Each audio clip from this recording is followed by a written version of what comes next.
Machiegni nyinga Jailieta jaloko marwa en Elizabeth Otieno bende parni wechegi iluo iyudo kokalimbui marwa mano mar YouTube kanyakla kod Facebook Ramogi TV. Ote magi bende nyalo cholo noko ka lai marwa ote machok ma en 2-3-6-0-0.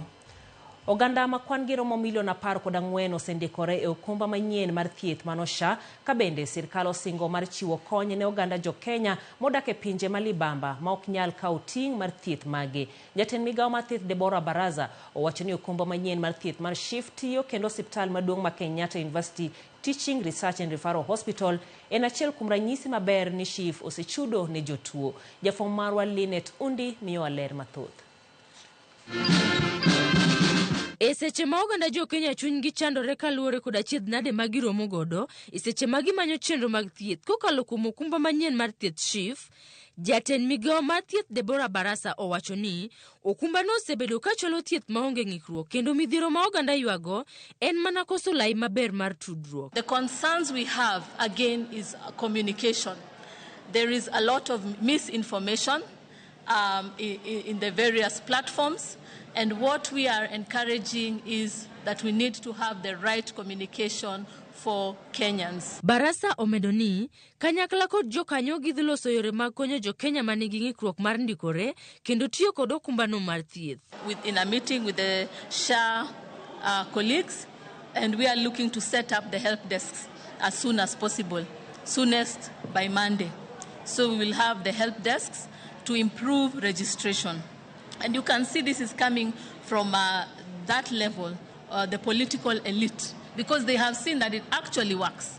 Yeah, it is just because of misinformation that Kenyans are not utilizing the services.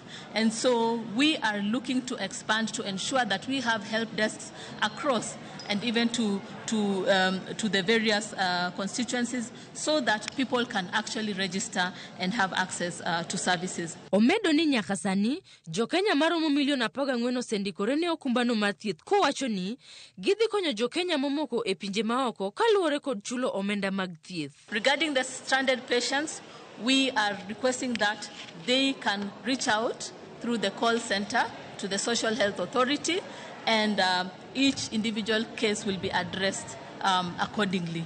But we are working on policies to ensure that there is accessible care even to that level, because that was part of the benefit package. Omedo ni rochruok maka kod kacha osebedo to kata kamano chenro no itayo makare e kar thieth maduong' ma Kenyatta University. When we visit this facility, we have seen a lot.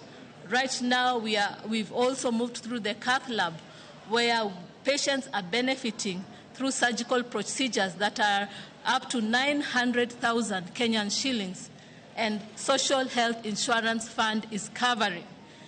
And so the thing is, some are informed and some are misinformed. Magitimore e samari Riwruok jotend kanise NCCK to dwaro sirikal owit oko okumba manyien mar SHIF ka giwacho ni ne ok otimne ikruok moromo kendo ohinyo ngima oganda jo Kenya.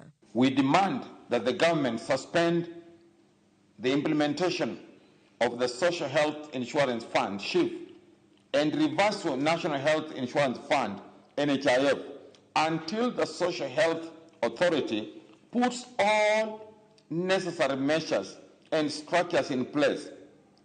Let us not sacrifice any more lives just to get money out of Kenyans.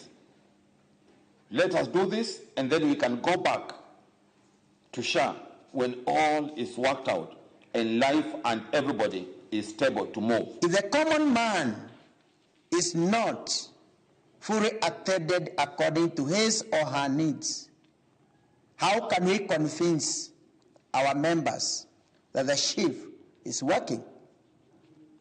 And that is why this forum is calling upon the government to work on clear policies that every person is going to understand how the SHIF is working. Linet Undi, Ramogi TV.